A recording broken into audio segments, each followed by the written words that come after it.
drive a 100,000-pound vehicle. Good evening. How do you like the new layout? It's kind of like sit where you want instead of being all together in one tight group here. Where's the music, bro? You're missing the music. We couldn't play it because it was copyrighted. I'm sorry. You wanted me to say that, didn't you? Wasn't that what that was a feed for me to say that. No, we're here to find out about that, and maybe by the end of the night you'll get to hear some music. I want to welcome you all to the February meeting of the Internet Developer Group. Tonight we should have a very interesting discussion of some technologies for protecting private information that you want to put up there, and most notably that might be information which is streamed, like MP3s or videos or whatever. Before we get into that, I thought I'd mention that we're now up to over 29,000 people having read the archives. So by far, one of the most interesting parts about participating in this group is that you get your material read, and I know from tracking into it, it gets read from all over the place, a lot from Scandinavia. I don't know quite why, except maybe people are looking at it anonymously. I didn't think we were doing that kind of stuff, but they're looking at that. We are recording tonight's meeting, and hopefully within a matter of a few weeks it'll be up. I have to apologize for people who wanted to see Rich Scarenta. We had a technical glitch where we immediately converted his talk last time to MP3, and we have a great shot of the first about 4 minutes of it. And we ran out of memory for the recording, so we had to go on.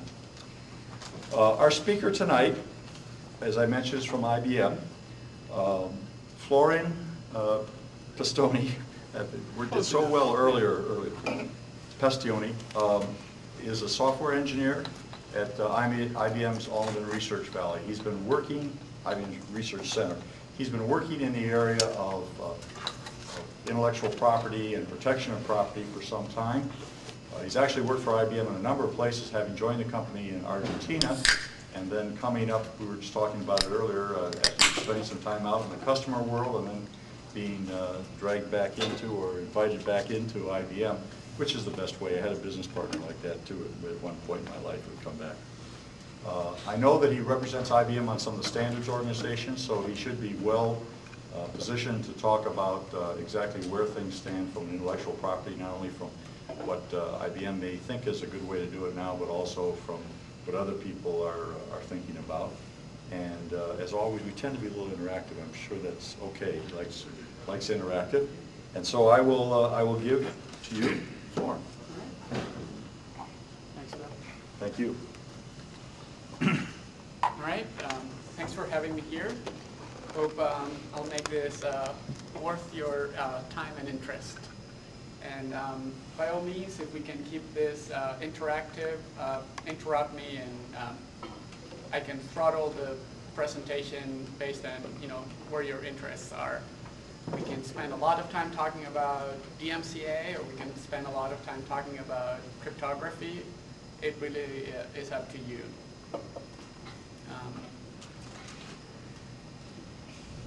Now, I hope most of you have had a chance to have dinner, because I'm going to start on a culinary note, talking about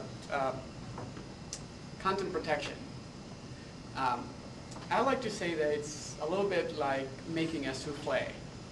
The reason I say that is that there's a very careful combination of ingredients that needs to be there, but also very skillful execution in designing and deploying an end-to-end content protection system.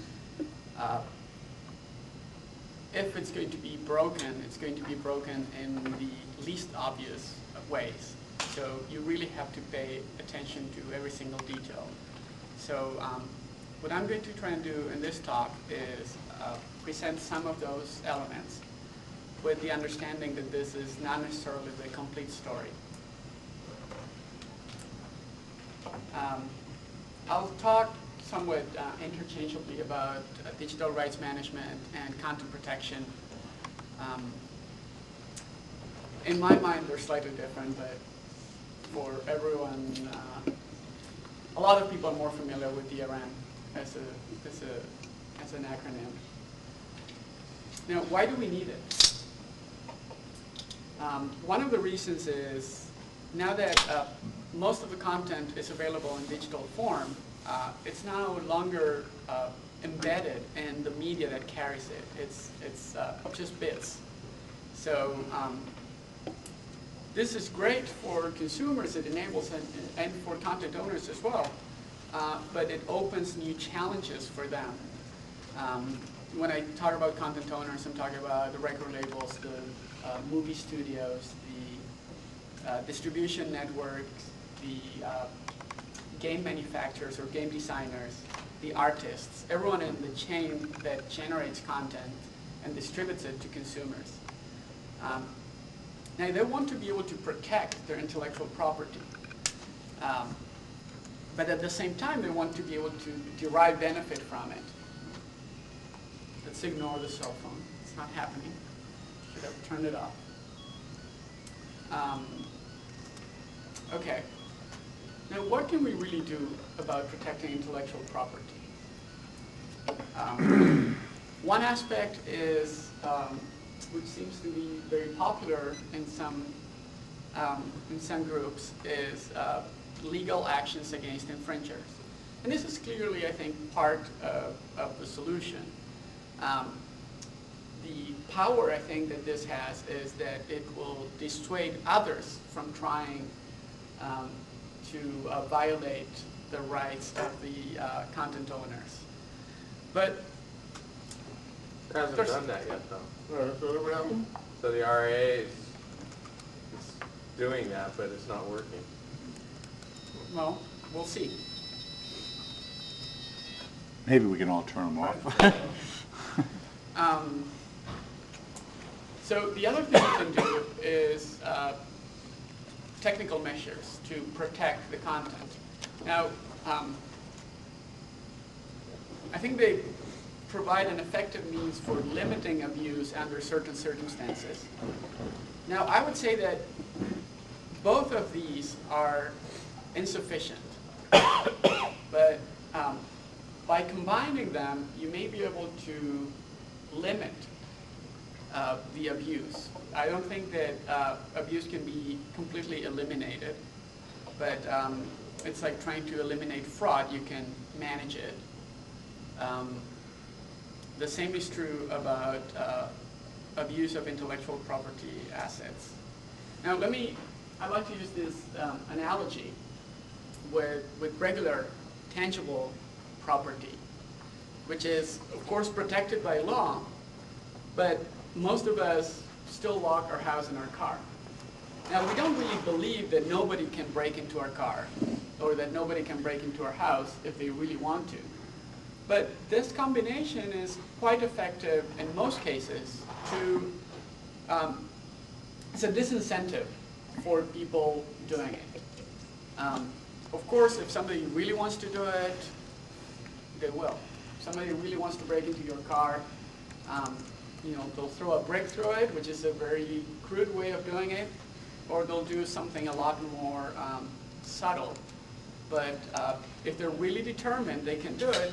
But what we're doing is we're raising the bar for most casual attacks on our property.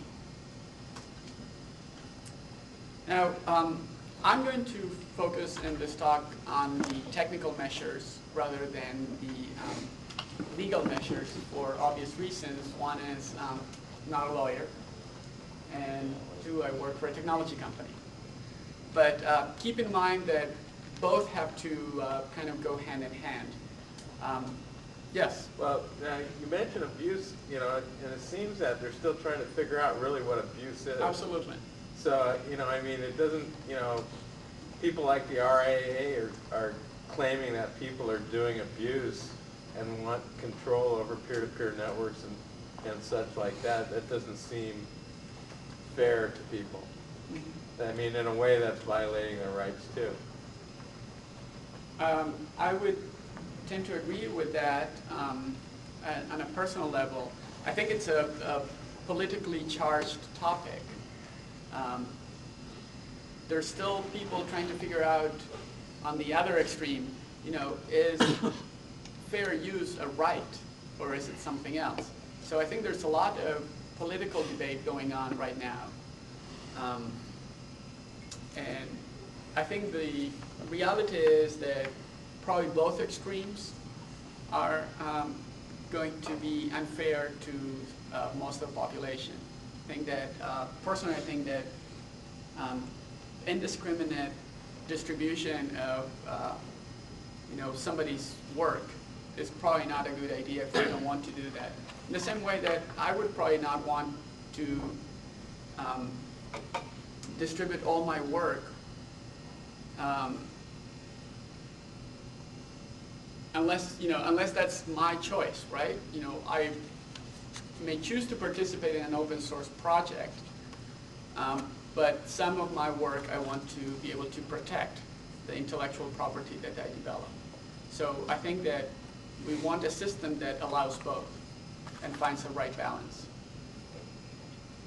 If that works, I think that's good. But so far to date, it seems what we've seen. First of all, we have laws in place that, for broadcasting that were placed there like back in 1919 when they invented the radio. And those laws were created to protect the artist, so supposedly.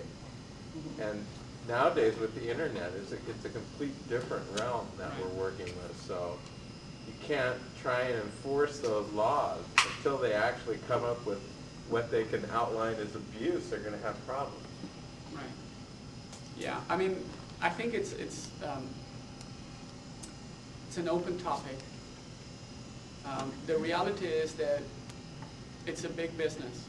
Entertainment is a big business. Maybe I could help with a ground rule here. To the extent that you delve into political positions, and we will take on political positions, but if you stay in technical discussions, then we'll try and address the questions from a technical standpoint, because I don't know that he's prepared to answer the political side of what is right as much as what is possible technically. So if we can stay on the technical side, you can probably get your information out, and then we can shoot you. No. If that's okay with everyone? Yes. No? Okay. So going back to technical measures, content protection schemes, what they do is they raise the barrier, as I was saying before, for casual violations. Now, this requires a concerted effort by attackers. I'm going to try and avoid using the term hackers, because to me it means something totally different. Probably to you too. Yeah, those are good guys. And then what digital rights management allows you to do is to define what somebody can do with the content, what is allowed by the content owners. So that as the content is distributed through the chain, these restrictions are enforced. Yes? Yeah, I'm sorry, how do you define the difference between content protection and digital rights management? Yeah, as I said before, to me, in my mind, digital rights management is really I think of it more as the rights expression language part. And a content protection scheme, for example, may limit copying, where there's really not much, rights expressions there. But some people prefer one term, some people prefer the other.